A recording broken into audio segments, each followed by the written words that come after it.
Voice voice వినపడుతుందండి? Voice వినపడుతుందా? వినిపిస్తుంది. క్లియర్ గానే ఉందా? ఓకే. సో మొన్న లాస్ట్ ఇది మనం ఎక్కడ ఆగాము అంటే 111 దగ్గర ఆగాము.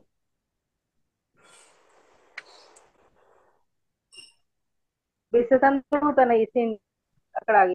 బిసతంతు తనీయసి శ్రీ బిసతంతు తనీయస్యై నమః. మనం ఒక్కసారి రివిజన్ చేసుకుంటే 111 అంటే ఆ నెంబరే చాలా విశిష్టమైనది. ఇప్పుడు నిలువునామాలు పెట్టారనుకోండి, వైష్ణవులు నిలువునామాలు, శివుడు అడ్డనామాలు, రెండు ఒకటే. 3 ఒకట్లు. అర్థమైందా? కాబట్టి అంటే 3 ఒకట్లు అంటే 3 అంటే అప్పటికి ఇప్పటికీ ఒకటే. జాగ్రత్త, స్వప్న, సుషుప్తి. ఈ 3 గురించి కూడా మొన్న లాస్ట్ టైం డిస్కస్ చేసుకున్నాం. దానిపైన సమాధి స్థితి అని, తురియ స్థితి అని అంటాం. ఇది ఎలా ప్రాక్టీస్ చేయాలి అంటే గాఢ నిద్ర అలవాటు చేసుకోవాలి. బాగా శరీరం కనుక కష్టపడితే, అలాగని మరీ కష్టపెట్టారనుకోండి అదేదో ఇబ్బంది అయిపడుతుంది. మంచి నిద్ర పడుతుంది. మనకు కూడా తెలుసు, ఎక్కడికైనా మ్యారేజెస్ కి అలా వెళ్ళినప్పుడు, ఏదైనా ఎక్కువ వర్క్ చేసినప్పుడు బాడీ బాగా అలసిపోతున్నప్పుడు బ్రహ్మాండమైన నిద్ర పడుతుంది. మామూలు రెగ్యులర్ వర్క్ చేసుకుంటున్నప్పుడు అంత గాఢ నిద్ర పట్టకపోవచ్చు. కానీ మన మనస్సుని, అంటే మన బయలాజికల్ క్లాక్ ని, మన శరీరాన్ని రెగ్యులర్ గా నేను సాధనలో ఉన్నాను, అమ్మవారి సాధనలో ఉన్నాను, యోగ సాధనలో ఉన్నాను, నాకు గాఢ నిద్ర కావాలి, తురీయ స్థితి నేను అనుభవం చేయాలి, సమాధి స్థితి నాకు అనుభూతి రావాలి, అమ్మవారిని మనం కంటిన్యూస్ గా అడుగుతూ ఉన్నాం అనుకోండి. ఏదైనా మన ఇళ్లలో అనారోగ్యము, పిల్లలకి ఏదైనా ఇబ్బంది అయితే ఎలాగ అడుగుతాము? రోజు అడుగుతూనే ఉంటాం. ఇప్పుడు మన పిల్లలు వీళ్ళందరికీ అసలు సెటిల్ అయ్యారు కాబట్టి ఆధ్యాత్మిక కోరికలు అడగటం అలవాటు చేసుకోవాలి. ఈ జన్మలో నీ దర్శనం ఈ తల్లి, ఈ జన్మలో నీ బ్లెస్సింగ్స్ ఈ తల్లి, అన్ని జన్మల్లో నీతో పాటు ఉండు తల్లి, నాతో పాటు ఉండు తల్లి, నాకు నా ఫ్యామిలీకి అందరికీ రక్షగా ఉండు తల్లి. ఇవి ఆధ్యాత్మిక కోరికలు. ఇవి కూడా మనం అలవాటు చేసుకోవాలి. అడగందే అమ్మ కూడా అన్నం పెట్టదు. కాబట్టి ఇందులో ఒక క్లాస్ లో ఉన్న స్టూడెంట్స్ మినిమం క్వశ్చన్స్ చేస్తుంటారు. సార్ టేబుల్స్ చెప్తున్నాము, 5 5 sir 25 sir, 5 6 sir 30 sir, what is 5 7s how much sir అని ఒకళ్ళు అడిగితే, సార్ ఈ మల్టిప్లికేషన్స్ యొక్క వెనకాల ఉన్న ఫార్ములా ఏంటని బాగా తెలివి ఉన్నవాడు అడుగుతాడు. డివిజన్స్ ఫార్ములా ఏంటి, ఆ తర్వాత ఈ ట్రిగ్నామెట్రీలో అసలు ఫార్ములా ఏంటి, ఇది ప్యాటర్న్ ఏంటి అని బాగా ఇప్పుడు బై హార్ట్ చేసేవాళ్ళు ఒకళ్ళు, అర్థం చేసుకొని విద్యను తెలుసుకునే వాళ్ళు ఒకళ్ళు. మన చిన్నప్పుడు మనకి టీచర్స్ కొట్టి అవి ఇవి బై హార్ట్ చేసి చక్కగా చెప్పి మనకి నేర్పించారు. కాబట్టి ఇప్పటికి కూడా మనకి స్కూల్ సిలబస్ బాగా గుర్తుంది. ఇప్పుడున్న ఎడ్యుకేషన్ ఎలా ఉంది? వాళ్ళకి ఆ, ఆ, రట్టేబాజీ అంటారు. ఇక వాళ్ళని కంటిన్యూస్ గా రిపీట్ చేస్తూ వాళ్ళని బాగా ఇదేంటి తోమేసి మనస్సులో బైహార్ట్ చేసేసి అలా చేస్తున్నారు. అలా కాకుండా సబ్జెక్ట్ ని అర్థం చేసుకొని బైహార్ట్ చేస్తే అది జన్మ జన్మలకి ఉండిపోతుంది. అలాంటి విద్యని మనం అడుగుతున్నాం అమ్మవారిని. అందుకని 111 నామాలు ఒక మంత్ర విద్యగా, ఒక తంత్ర విద్యగా, ఒక మహావిద్యగా మనం నేర్చుకున్నాం. ఈ 111 నామాలు ఒక విద్యలాగా, ఒక అసలైన విద్యలాగా నేర్చుకున్నాం. ఇటు విష్ణుతత్వంగా కానీ, అటు శివతత్వంగా కానీ, విష్ణువు శివుడు ఒకటే అని కానీ, ఇలా మనం అర్థం చేసుకుంటూ ముందుకెళ్తున్నాం. కాబట్టి 111 అయిపోయిన తర్వాత ఇక్కడ మీరేం చెప్తున్నారు అంటే, తర్వాత అంతా ఈ 111 నామాలకి ప్రకరణ గ్రంథము అని పేరు పెట్టారు. ఈ తర్వాత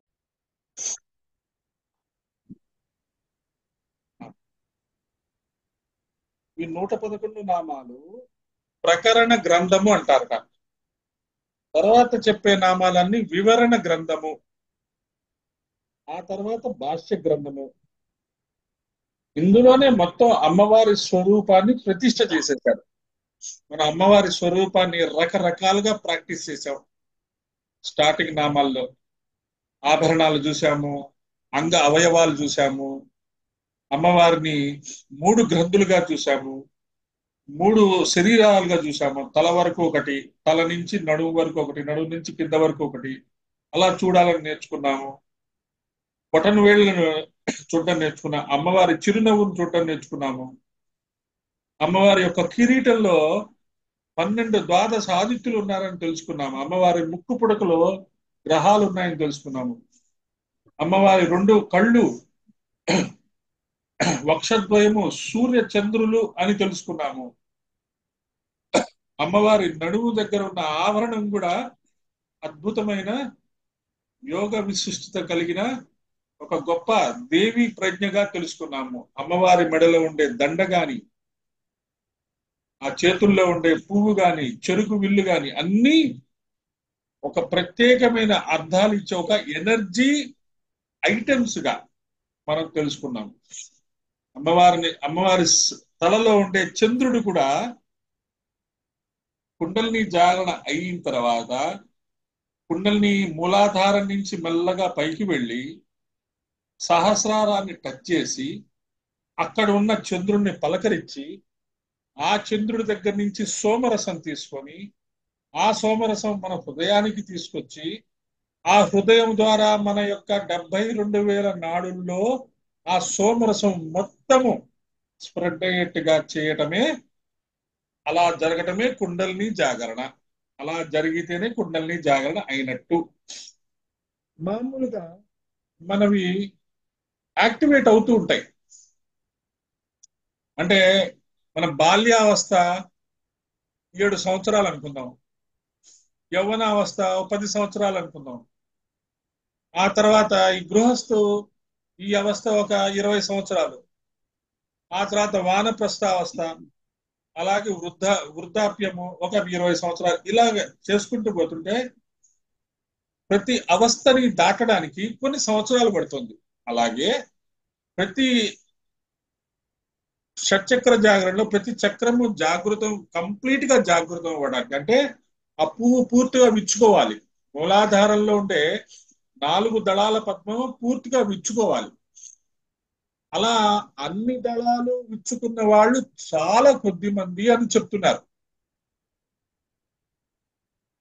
చాలా కొద్ది మంది. ఇప్పుడు ఈ పెద్దవాళ్ళు శ్రీరామశర్మాచార్య గారు కానీ, అరవిందుల వారు కానీ, మనకి అఖండ గురు సత్తాల్లో పరిచయం వాళ్ళు, వాళ్ళు చూచాయిగా చెప్పారు కానీ కుండలిని జాగరణ నాకు పూర్తిగా అయిపోయింది అని ఎక్కడా చెప్పినట్టు లేదు. కానీ కుండలిని జాగరణ అయిన వాళ్ళు ఎలా పనిచేయాలో అలా పనిచేశారు. దాన్ని బట్టి మనం అర్థం చేసుకోవాల్సింది ఏంటంటే వాళ్ళకి ఖచ్చితంగా కుండలిని జాగరణ అయ్యి ఉంటుంది. లేకపోతే అంత ఎనర్జీ వాళ్ళకి రాదు, అన్ని డివైన్ ప్లాన్స్ వాళ్ళకి రావు. ఎవరికైనా, మీకైనా నాకైనా అలా కంటిన్యూస్ గా ఎనర్జైజ్డ్ గా అన్ని సంవత్సరాలు అంత పని. శ్రీరామ శర్మాచార్య 3,600 పుస్తకాలు రాశారు. సామాన్యమైన విషయం, మనిషికి అలాంటిది జరగదు. అరవిందుల వారు సావిత్రి పుస్తకాన్ని 49 సార్లు రీరైట్ చేశారు, 49 సంవత్సరాలు వెయిట్ చేశారు. రమణ మహర్షి అలాగే ఆ మౌన స్థితిలో కొన్ని సంవత్సరాలు అలాగే గడిపారు. అది కుండలిని జాగరణ అయిన వాళ్ళకే సాధ్యము అని మనకి లాజికల్ థింకింగ్ ప్రకారం అర్థం చేసుకున్నాం. క్రియాయోగంలో కూడా కుండలిని జాగరణ జరుగుతుంది. లాహిరి మహాశయ వాళ్ళకి జాగరణ జరిగింది, వాళ్ళందరినీ దర్శించారు, ఆజ్ఞా చక్రంలో ఉండే ఆ విజ్ఞానాన్ని దర్శించారు అని మనం చెప్పుకుంటున్నాం. ఖచ్చితంగా జరిగే ఉంటుంది. మనకి జరగలేదా అనేది వాళ్ళకే వదిలేద్దాం. మనం సిన్సియర్ గా అఫోర్డ్ చేస్తున్నాం. అమ్మవారి యొక్క శ్రీలలిత విద్య, శ్రీ విద్య, ఇవి తెలుసుకొని చదివి వీటిని లాజికల్ గా అండర్స్టాండ్ చేసుకుంటూ ఉన్నాం కాబట్టి కుండలిని జాగరణ గురించి కొన్ని నామాల గురించి చదువుకున్నాము, కొన్ని విషయాలు చర్చించుకున్నాము. మనకి మూలాధారం నుంచి సహస్రారం వరకు, సహస్రారం నుంచి మూలాధారం వరకు మనస్సుని ఎలా పైకి తీసుకెళ్ళాలి, కిందకి తీసుకెళ్ళాలి అనేది మనకు అర్థమైపోయింది. ఏ ఏ చక్రాల్లో ఎన్ని పెటల్స్ ఉన్నాయి, 4 పెటల్స్ ఉన్నది మూలాధార చక్రం, ఇవి అర్థమైపోయినాయి. వాటిని మానసికంగా దర్శించడం అర్థమైపోయింది. ఇక యాక్టివేట్ అయిపోయిన తర్వాత, యాక్టివేట్ అయ్యింది అంటే ఖచ్చితంగా మనం డివైన్ వర్క్స్ చేయడం మొదలు పెడతాము. అన్ని రకాల సిద్ధులు వస్తాయి, అన్ని రకాల విషయాలు తెలుస్తాయి, భూత భవిష్యత్తు వర్తమానాలు తెలుస్తాయి. అన్ని విషయాలు తెలిసినా కూడా మనం వాటిని సద్వినియోగపరుచుకోవాలి. దుర్వినియోగపరుచుకుంటే మొత్తం మళ్ళీ మనము వెనక్కి వెళ్ళిపోయే అవకాశాలు ఉన్నాయి. ఆ వచ్చిన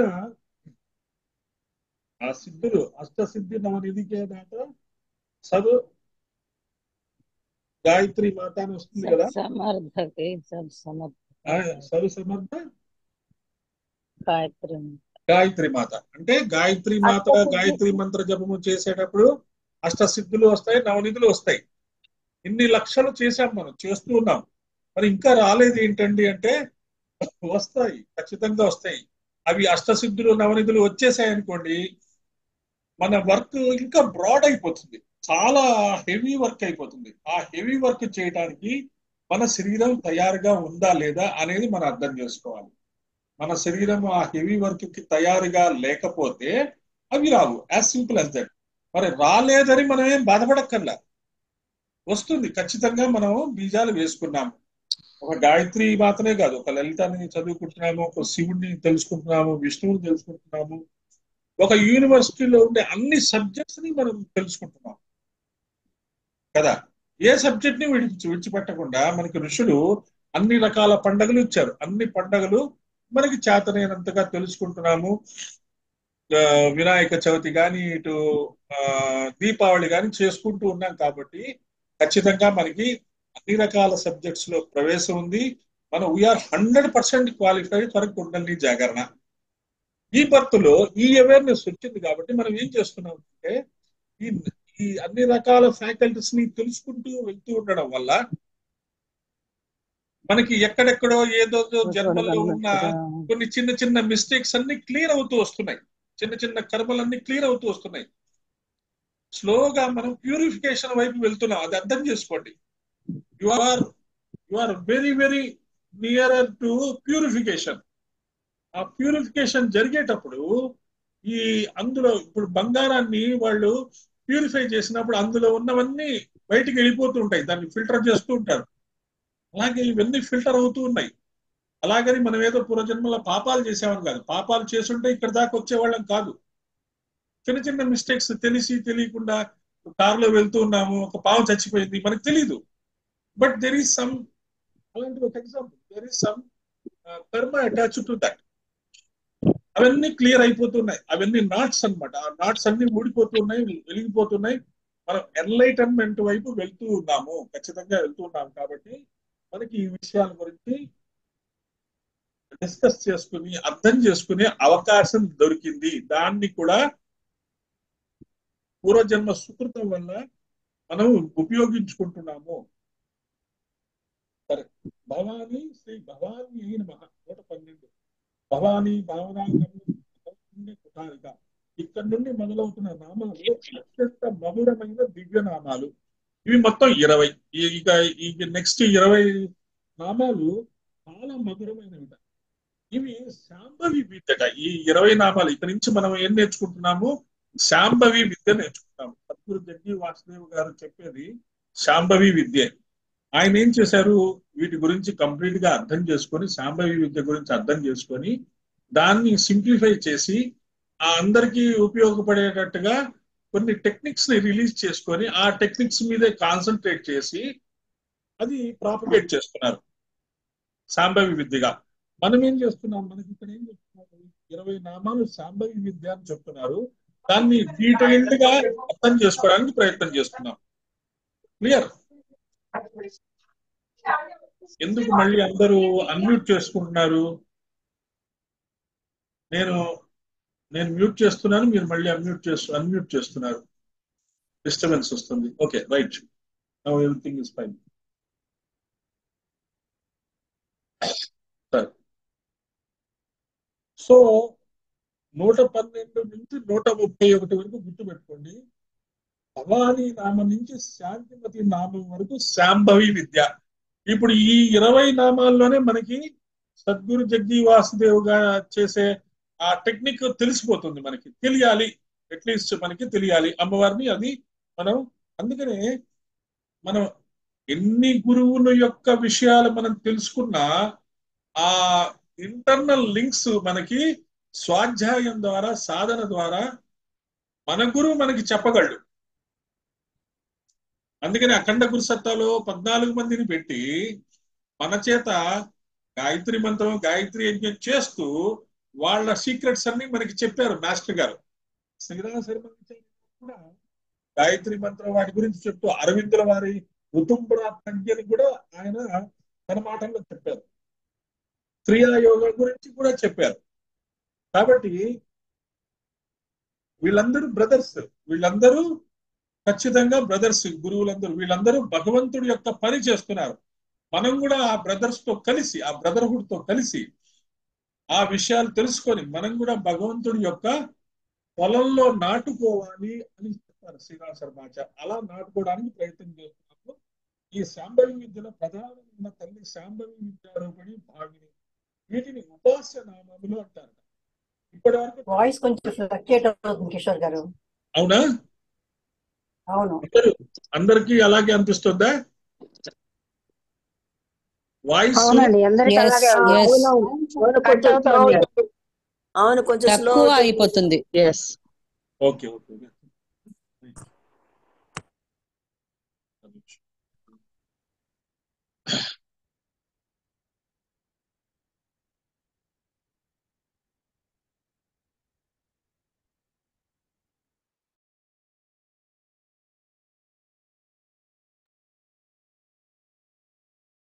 ఇప్పటి వరకు చెప్పుకున్న 111 నామాల్లో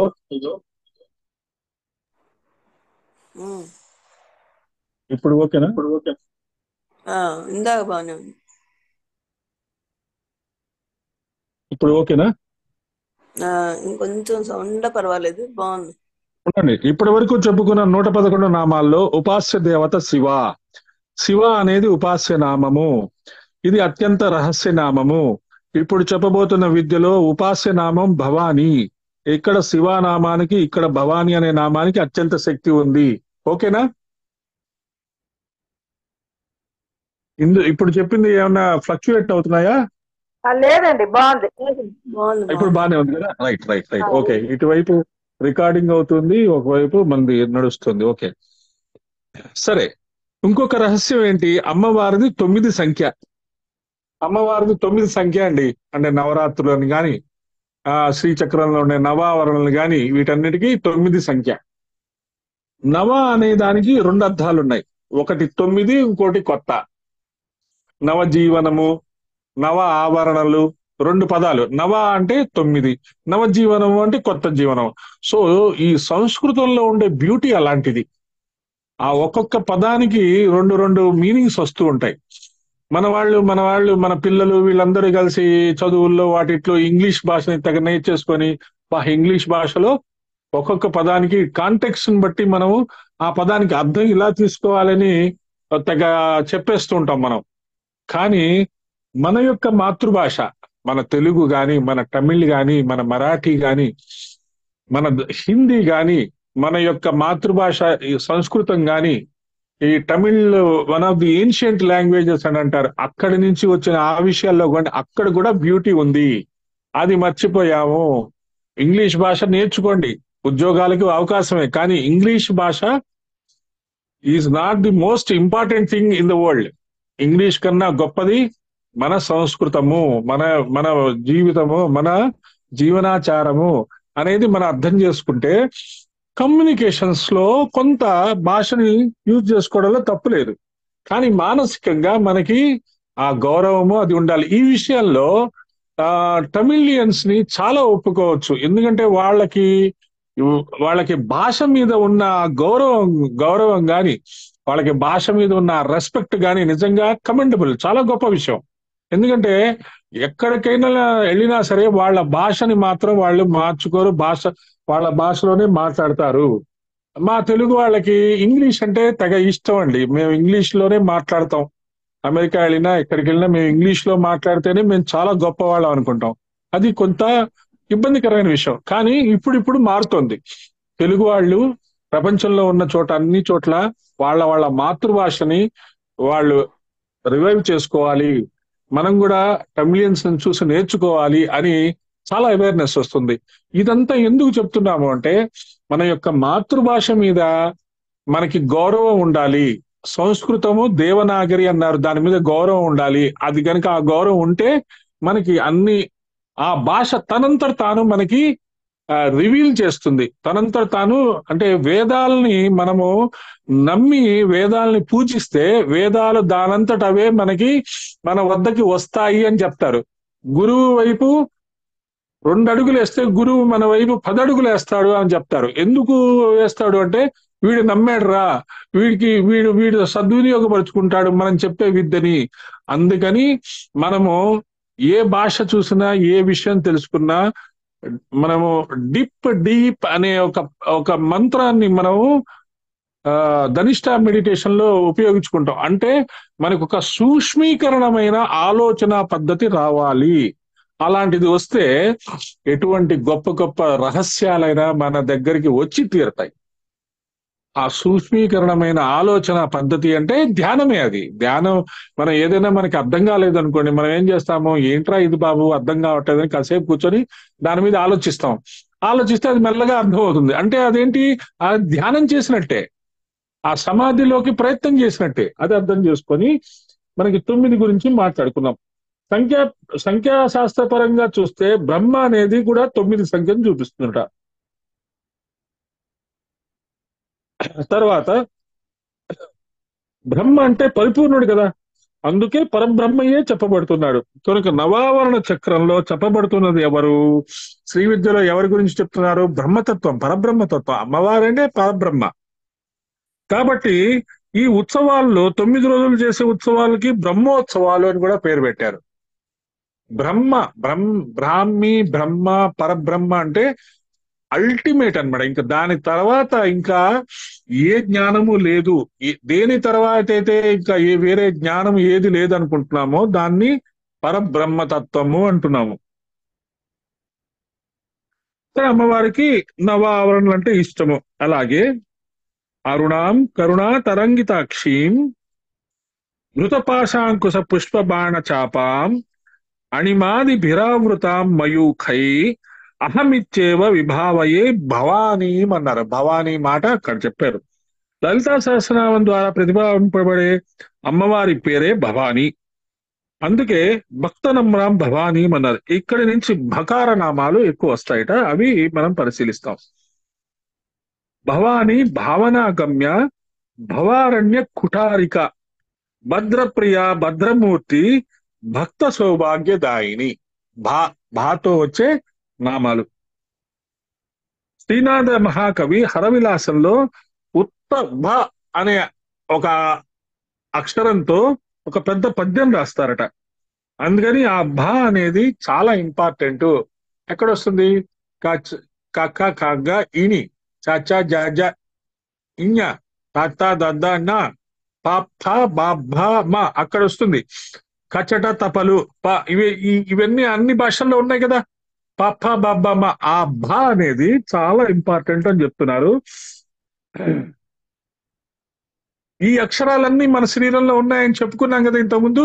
కాబట్టి ఈ భా అని భవానీ భావనాగమ్య భవారణ్య కుటారిక భద్రప్రియ భద్రమూర్తి భక్త సౌభాగ్యదాయిని అని భాతో అన్నప్పుడు ఆ భా అనే అక్షరం మన శరీరంలో ఎక్కడుందో ఆ నాడి ఖచ్చితంగా జాగృతం అవుతుంది. యస్మాత్ భవంతి భూతాని తాభ్యస్థ భావయంతి చ భవనాత్ భావనాచ్చైవ భూతానాం సభవః స్మృతః అని భవ శబ్దానికి అర్థం చెప్పారు. భావనాత్ భవః అంటే ఉన్నవాడు, కలిగినవాడు. భావన అంటే కలిగించువాడు, ఉంచువాడు. పరమాత్మకి 2 అర్థాలు తీసుకోవాలి. ఆయన అన్ని ఇస్తాడట, కలిగిస్తాడట. కలిగించడం అనేది మనం బాగా అర్థం చేసుకోవాలి. అనుభూతి ఇమ్మని అడగాలి. చాలా మంది నన్ను అడుగుతుంటారు, ఎందుకు ఇంతమంది గురువులు అని. ఎందుకు ఇంతమంది గురువులు అని ఒక పెద్ద ఆయన మనకి సపోర్ట్ చేసి చెప్పినప్పుడు మనం ఆ గురువుని అడగాలి, ఎందుకు ఇంతమంది గురువులు పోని అమ్మవారిని అడగాలి. నా గురువు శ్రీరామ్ శర్మ ఆచార్య శిష్యుడైన మారెళ్ళ శ్రీరామకృష్ణ గారు 14 మంది గురువుల్ని ఇచ్చి 14 పుస్తకాలు మాకు ఇచ్చి చదవండిరా ఎదవల్లారా అని చదివితే మాకు ఒక 4-5 పుస్తకాలు చదివి మిగతాది మాకు అర్థం కావట్లేదు అని చెప్పేసి మనం రిలాక్స్ అయిపోతున్నాం. కానీ ఆయన 14 పుస్తకాలు చదవండి అని చెప్పినప్పుడు మనం మిగతా 5-6 పుస్తకాలను ఎందుకు ఇగ్నోర్ చేస్తున్నాము అనే పాయింట్ మనలోకి వస్తే ఖచ్చితంగా ఆయన్ను అమ్మవారిని గట్టిగా అడిగితే వాళ్ళు నేర్పిస్తారు. లేదు మనకి పర్వాలేదు 4-5 పుస్తకాలు సరిపోతుంది అనుకుంటే ఓకే, అందులో అదేం పాపం కాదు, ఇలా చేయడం వల్ల పుణ్యం కాదు. ఇది జస్ట్ మనం పిహెచ్డి చేసిన తర్వాత ఇంకొక స్పెషలైజేషన్ అన్నమాట. అట్లా దానివల్ల ఉద్యోగాల్లో ఎక్స్ట్రా డిగ్రీస్ చదివితే ఏదో ఇంక్రిమెంటో ఏదో ఇస్తారు. ఇక్కడ ఏమొస్తుంది, ఇక్కడ ఏం రాదు. కాకపోతే ఏంటంటే మీ అండర్స్టాండింగ్ కెపాసిటీ పెరుగుతుంది, మీకు ఇంకా క్లారిటీ వస్తుంది అంతే. కాబట్టి అలా మనం అర్థం చేసుకోవచ్చు. సో పరమాత్మని 2 రకాలుగా అర్థం చేసుకోవచ్చు. ఒకటేమో కలిగించువాడు, ఒకటి ఉంచువాడు. అంటే మనకి అనుభూతి కలిగిస్తాడు. అనుభూతి అడగాలి, మనం అడిగితే గానీ ఇవ్వరు. భగవద్గీత ఎన్నిసార్లు చదువుతున్నామండి, మాకు అనుభూతి రాలేదండి. అడగవయ్యా ఇస్తాను, నువ్వు అడగకుండా ఎందుకు ఇస్తానంటాడు ఆయన. అది మనం అర్థం చేసుకోవాలి. అమ్మవారిని కూడా భవాని భావనా గమ్య భవారణ్య కుటారిక అమ్మ ఈ శ్లోకాలు చెప్తున్నారు బాగుందండి, ఆయన ఎవరో వారానికి ఒకసారి కూర్చోబెట్టి మమ్మల్ని 2 గంటలు వాయిస్తున్నాడండి, బానే ఉందండి, వినటానికి బానే ఉందండి, కానీ మాకు అనుభూతి రావట్లేదు. అడగండి అమ్మవారిని, అనుభూతి ఇవ్వండి అని అడిగితే ఆ అనుభూతి మీకు దొరుకుతుంది. కానీ ఆ అనుభూతిని మీరు డైజెస్ట్ చేసుకొని మీకు ఒక అనుభూతి వచ్చింది అని మీకు రియలైజేషన్ అవ్వటానికి ఒక 1 year 2 years పట్టొచ్చు. నాకు 2019లో మైసూరు దత్తాశ్రమంలో రాజరాజేశ్వరి అమ్మవారి యొక్క విగ్రహం దగ్గర అదొక స్పెషలైజ్డ్ స్టోన్ తో చేశారు. అక్కడ ఒక విచిత్రమైన అనుభూతి కలిగింది. ఆ అనుభూతిని నాకు అర్థం చేసుకోవడానికి నాకు 5 సంవత్సరాలు పట్టింది. ఆ అనుభూతిని ఎలా ఎలా ఎలా ఎలా తెలుసుకోవాలి, ఏం చేయాలి, దాన్ని ఎలా తెలుసుకోవాలి అనేది నాకు టైం పట్టింది. అలాగే నాకు 5 సంవత్సరాలు పట్టింది, మీకు 2 సంవత్సరాల్లోనే రావచ్చు. ఏంటి ఆ అనుభూతికి అర్థం ఏంటి అనేది తెలుసుకోవడానికి కొంత టైం పడుతుంది. కాబట్టి అనుభూతి అడగటం మన బాధ్యత, ఇవ్వటం ఆయన బాధ్యత, తెలుసుకోవటం తెలిపించడం మనల్ని ఆ దారిలోకి తీసుకెళ్ళటం ఆయనదే బాధ్యత. అన్ని ఆయన పాదార విందాలకి, అమ్మవారి పాదార విందాలకి, గురువు యొక్క పాదార విందాలకి సమర్పణ చేసుకుంటే అన్నీ చేస్తాడు. కాబట్టి ఉన్నది లేదు, సత్ చిత్ ఆనందము. సత్ అంటే సత్యము, చిత్ అంటే సత్ అనే శబ్దానికి స్త్రీలింగం సతి, సర్వాంతర్యామిని. సతి అక్కడి నుంచి వస్తుంది. సతి అయినట్లే భవాని అయింది. ఏ తల్లి ఈ ప్రపంచం అంతా వ్యాపించి ఉన్నదో, ఈ ప్రపంచాన్ని కలిగిస్తూ ఉన్నదో, ఏ తల్లి వల్ల ఈ ప్రపంచం అంతా ఉంటూ కలుగుతూ వెళ్తూ ఉన్నదో ఆ శక్తినే భవాని అన్నారు. కాబట్టి భవాని అనేది పూర్ణనామంగా చెప్పబడుతుంది. అష్టమూర్తుల్లో శివునికి ఒక్కొక్క మూర్తికి ఒక్కొక్క పేరు చెప్పారు. భవ అనేది జలమూర్తి. జలం ఎప్పుడూ కూడా స్థితిని ఇస్తూ ఉంటుంది. అప్యాయనం, అందుకే జలభూతానికి చాలా ప్రాధాన్యం ఇచ్చారు.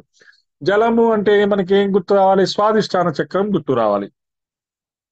భవ ఇత్యుచ్యతే దేవై భగవాన్ వేదవాదిభి సంజీవనేన లోకానాం భవస్య పరమాత్మనః.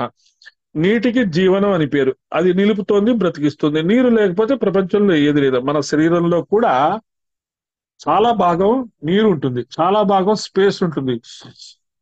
మామూలుగా మన బోన్స్, తర్వాత మన యొక్క కండరాలు, మన యొక్క ఫ్లష్, ఇది చాలా వాటితో కంపేర్ చేసుకుంటే, నీటితో స్పేస్ తో కంపేర్ చేసుకుంటే మన శరీరంలో ఉండే ఫ్లష్ కానీ బోన్స్ కానీ చాలా తక్కువ. ఉషా సంకీర్తిత భార్య అని లింగ పురాణం చెప్తుంది. భవుడైన శివునికి శక్తిగా అమ్మవారు ఉష అనే పేరుతో పక్కనుంటారట. ఎండిపోయినప్పుడు నీళ్లతో తడిపితే అప్యాయనం అంటారట. దాన్ని ఎలా ఉంటుందో అలాగే ఎండిపోయిన 72,000 నాడుల్ని సహస్రాల నుండి ప్రసరిస్తూ ఏ అమృతధార నడుపుతుందో ఆ తడిపే శక్తి భవాని. కాబట్టి మనము మనం శాస్త్రాల నుంచి ఆ సోమరసం 72,000 నాడుల్లో తిరుగుతోందని చెప్తున్నాం కదా. దానికి ఒక టెక్నికల్ పదం ఉన్నది. ఆమె భవాని. భవాని అనగానే it is the primordial, it is the important energy of our body, which is the reason for the amrita tattvam. సోమరసం మొత్తం మన శరీరం అంతా సోమరసం నిండిపోవడానికి ఆసక్తి కారణము అని చెప్తున్నాం.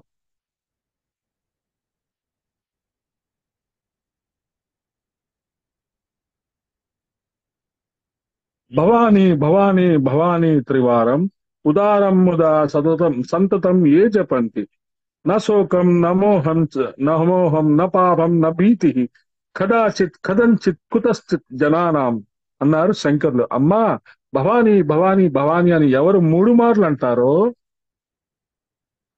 ఎలా అనడం అంటే ఉదారం ముదా సంతతం ఏ జపంతి అనేటప్పుడు ఉదారంగా అనంట. అంటే మనస్సుని బాగా తెలుసుకొని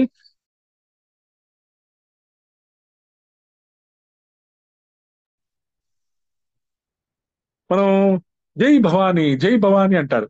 ఎక్కడ మన విజయవాడ దుర్గా అమ్మవారి దగ్గర వాళ్ళందరూ భవానీ మాల అంటారు. జై భవానీ, జై మహాకాల్, మాతారాణికి జై అని రకరకాలుగా అమ్మవారిని ఒక్కొక్క ప్రాంతంలో ఒక్కొక్కళ్ళు అంటారు.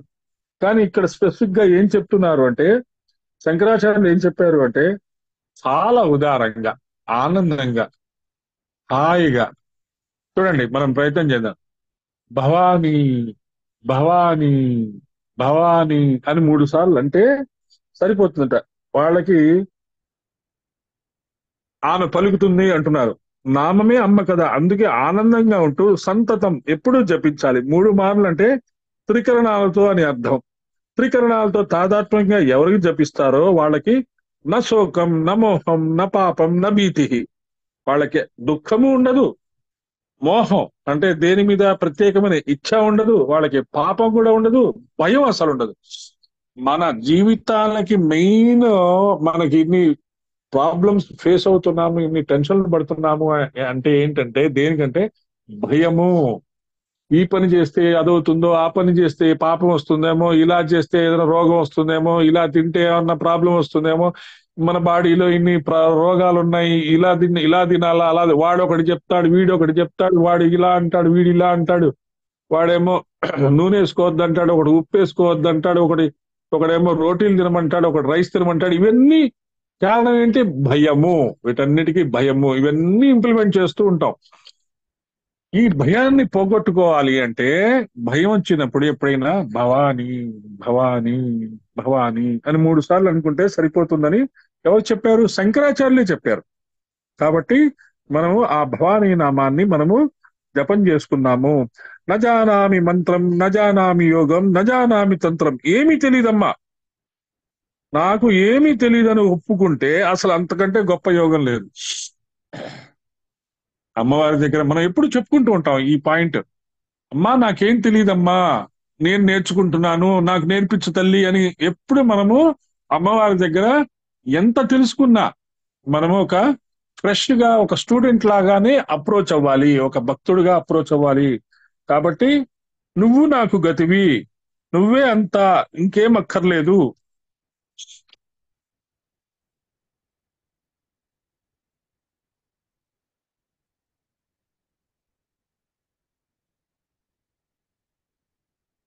నైన్ మినిట్స్ ఉంది కదా ఇప్పుడు. నువ్వే నాకు గతివి అని ఎప్పుడైతే మనం భవానీ భవానీ భవానీ అనుకుంటున్నామో వెంటనే ఆ భ్రాంతి పోతుందిట. ఆమె ఉన్నట్టుగా తెలుస్తుందిట. మన శరీరంలో నేను అనేది వెళ్ళిపోతుంది.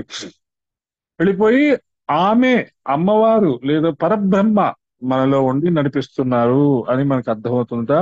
అప్పుడే అహం బ్రహ్మాస్మి అనే భావన మనకు అర్థమవుతుంది.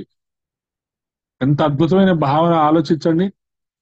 మొత్తము ప్రపంచానికి కారణం నేను అంటే మళ్ళీ నేనే అంటే నేను కాదు, నాలో ఉండే శక్తి అమ్మవారి శక్తి, పరబ్రహ్మ శక్తి అని ఎప్పుడైతే మనకి అర్థమవుతుందో అప్పుడు మనకి ఆ విషయం తెలుస్తుంటా. భవానిత్వం దాసే మయి వితర దృష్టిం సకరుణాం ఇతి స్తోతుం వాంఛన్ కథయతి భవాని త్వమితి యః తదేవ త్వం తస్మై దిశసి నిజ సాయుజ్య పదవీం ముకుంద బ్రహ్మేంద్ర స్ఫుటమకుట నీరాజిత పదాం అంటారట శంకరాచార్యులు.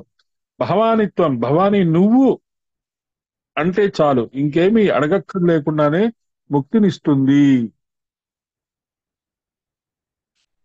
ముందు ఎలుగెత్తి పిలిచే ఒక నామం, భక్తితో పిలిచే మంత్రం, గట్టిగా పిలిస్తే ఆలోచిస్తే మహావాక్యం, వేదాంత వాక్యం, అంత శక్తిమైనది భవాని.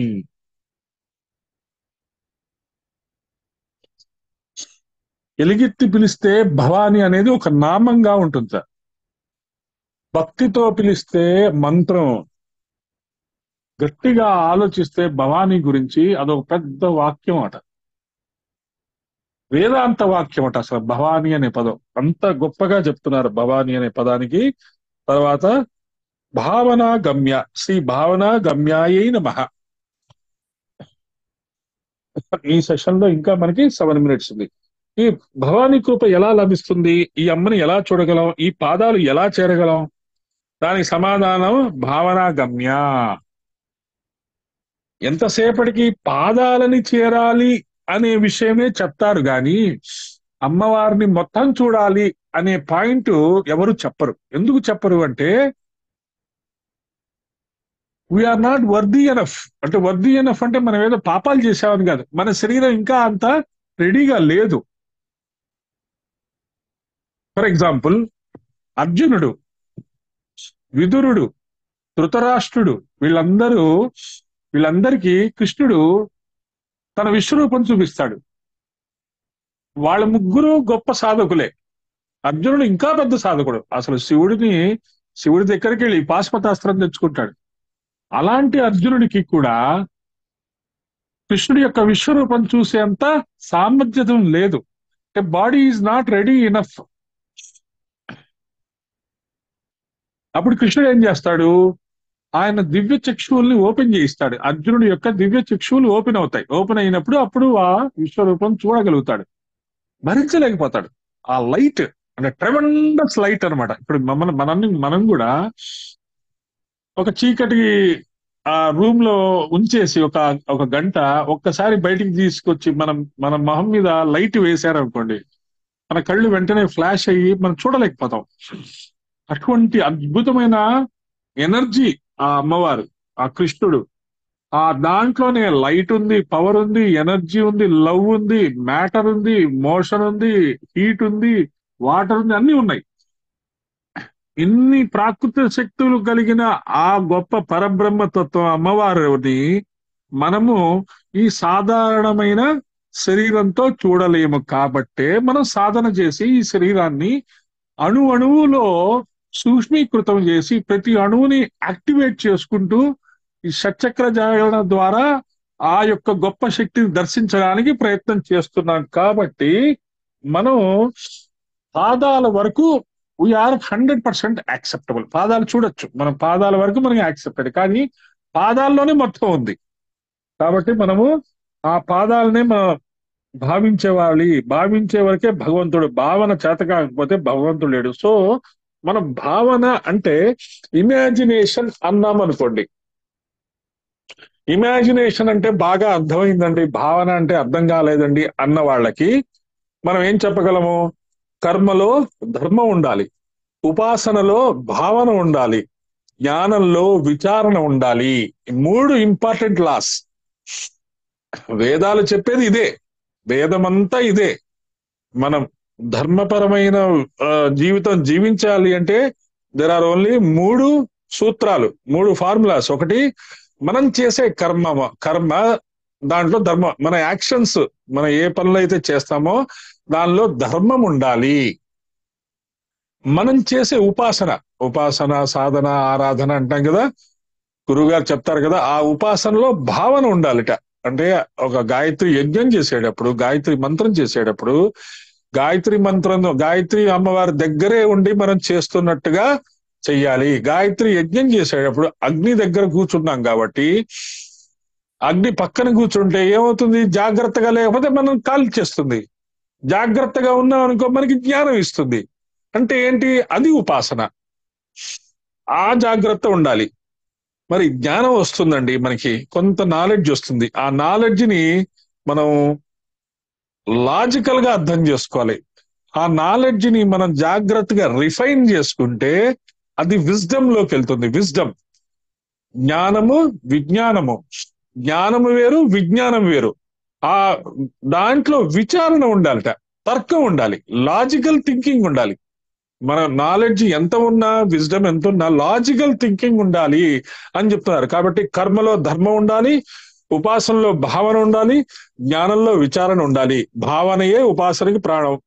కాబట్టి ఈ భావన, ఇవన్నీ మనం అర్థం చేసుకుంటూ ఉంటాం. ఇప్పుడు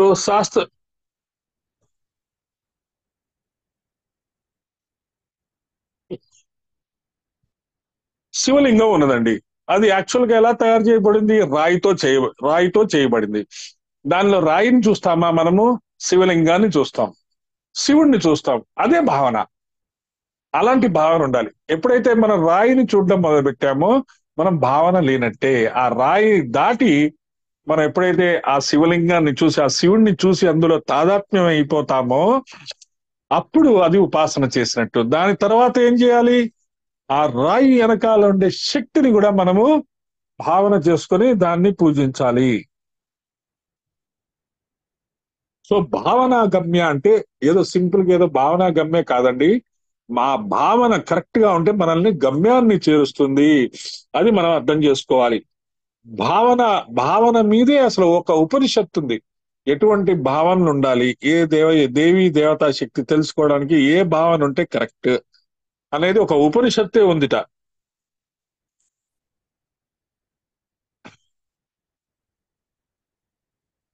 సరే, ఉపాసన ఎలా చెప్పాలి, ఎలా చేయాలండి అంటేట, ముందు మనము శబ్దం కనుక్కోవాలి. ఒక మంత్ర జపం చేసేటప్పుడు ఆ శబ్దం ఏంటి, ఆ శబ్దంలో తాదాత్మ్యత చెందాలి.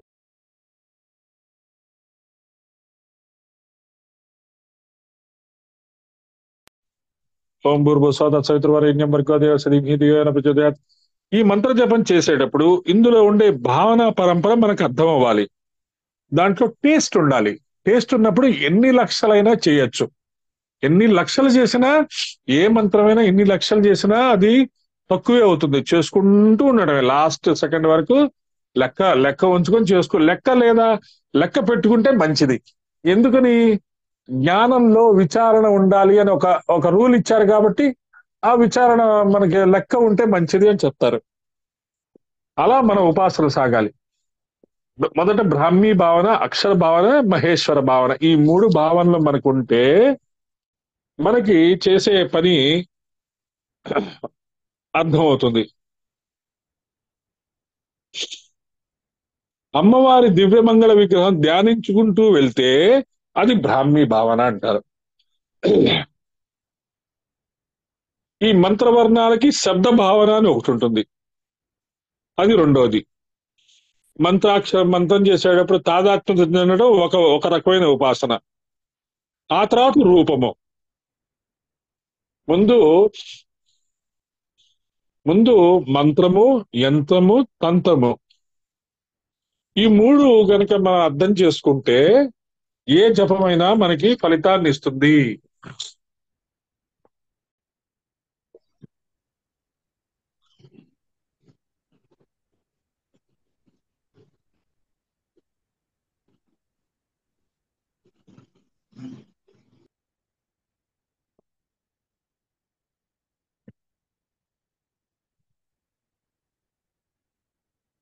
బ్రాహ్మీ భావన, శబ్ద భావన, రూప భావన, ఈ 3 కలిస్తేనే మనకి భావనా గమ్య అనేది అర్థమవుతుంది.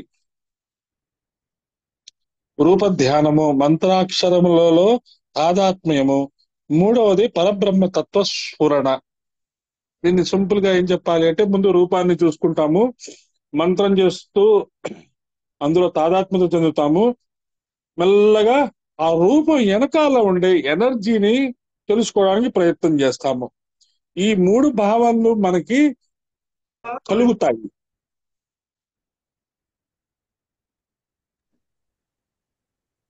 ఈ 3 భావనలు కలిగినప్పుడు ఆటోమేటిక్ గా మనకి ఆ ఎనర్జీ అర్థమైపోతుంది. ఈ 3 భావనలు ఉంటే అమ్మవారిని ఈజీగా తెలుసుకోగలరు. జ్ఞానేంద్రియాణి సర్వాణి నిగృహ్య మనసా సహా ఏకత్వ భావన యోగ క్షేత్రజ్ఞ పరమాత్మనో. కర్మేంద్రియాల బాధే లేదు, జ్ఞానేంద్రియాలు బయటికి లాగుతూ ఉంటాయి. మనస్సుతో సహా జ్ఞానేంద్రియాన్ని నిగ్రహించి ఏకత్వం భావనా యోగ, ఏకాగ్రంగా పరమాత్మ యందు మనస్సు నిలబడితే దాని పేరు భావనా యోగం అని కృష్ణ పరమాత్ముడు చెప్తాడు. క్షేత్రజ్ఞ పరమాత్మ, క్షేత్రజ్ఞునికి అంటే జీవునికి పరమాత్మతో ఈ ఏకత్వము అవటం వల్ల భావన వల్ల వస్తుంది. ఇది చాలా అంటే ప్రాక్టికల్ గా చెప్తాడు. టెంపరీగా జరుగుతుంది. మీరు లలితా సహస్రనామం చదివేటప్పుడు it takes some 9 to 10 minutes కదా, సమ్ టైమ్స్ 15 minutes పడుతుంది, 20 minutes పడుతుంది. ఈ ఒక్కొక్కసారి రోజు చదువుతుంటాం, ఒక్కొక్కసారి ధ్యాస కుదురుతుంది, ఒక్కొక్కసారి ధ్యాస కుదరదు. తప్పేం లేదు. రోజు చదవటం అనేది ఇంపార్టెంట్ గా పెట్టుకొని చదువుకుంటూ ఉంటాం. ఒక్కొక్కసారి చాలా డీప్ లోకి వెళ్ళిపోయి మీరు ఆ కళ్ళతో లలితా సహస్రనామం ఆ చూస్తూ, అంటే కొంతమందికి నోటికి వచ్చు కదా, అది ఆటోమేటిక్ గా ఆ లలితా సహస్రనామం వచ్చేస్తూ ఉంటుంది, మనస్సు లైవ్ అయిపోతుంది అమ్మవారితో. ఈ భావన ఇంతకుముందు చెప్పారు కూడా ఒకళ్ళిద్దరు, ఇలా జరుగుతోంది మాకు అని. చాలా మంచిది. అదే భావనా గమ్య. భావనా గమ్య అనే మంత్రాన్ని మీరు అర్థం చేసుకున్నారు కాబట్టే మీకు ఆ భావన కలిగింది. ఈవెన్ చూసి చదివేటప్పుడు కూడా మీకు ఆ తురియ స్థితిలోకి వెళ్తారు మీరు. మనస్సు అక్షరాలను చూస్తూ ఉంటుంది, చదువుతూ ఉంటుంది. అంటే కళ్ళు అక్షరాలను చూస్తుంటుంది, చదువుతూ ఉంటుంది, గట్టిగా చెప్తుంటాం. మనస్సు మాత్రం తాదాత్మ్య స్థితిలోకి వెళ్ళిపోతుంది. అమ్మవారి అనుభూతి పాదాలు గుర్తొస్తాయి, అవి గుర్తొస్తాయి, ఇవి గుర్తొస్తాయి. ఒక్కొక్కసారి మామూలు చదువుతూ మన ఇంటి విషయాలు కూడా గుర్తొస్తాయి.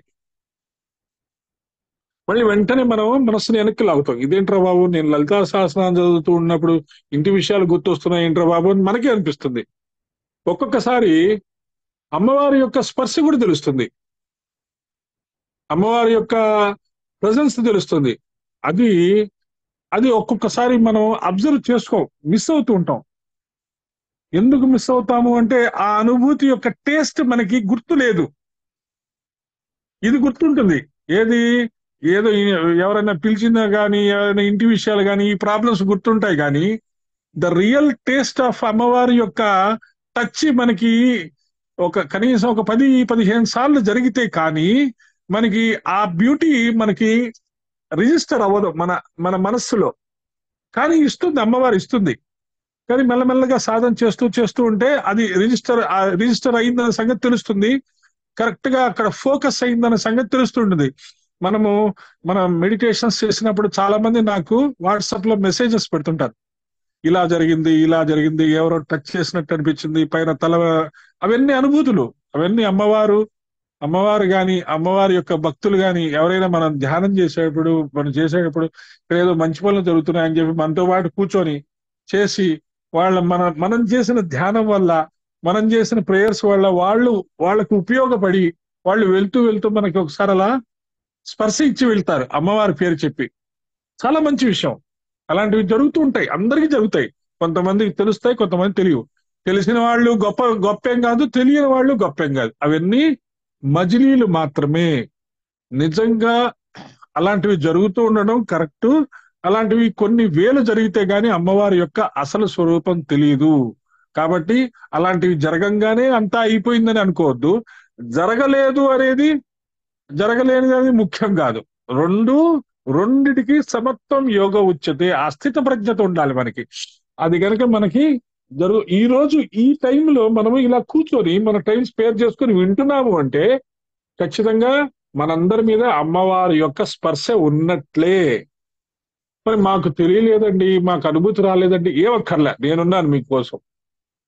నేను ఏమీ తెలియని నా ద్వారా అమ్మవారు మీతో పలికిచ్చి మీ వరకు చెప్తున్నారు అంటే నేను 100% నమ్ముతున్నాను.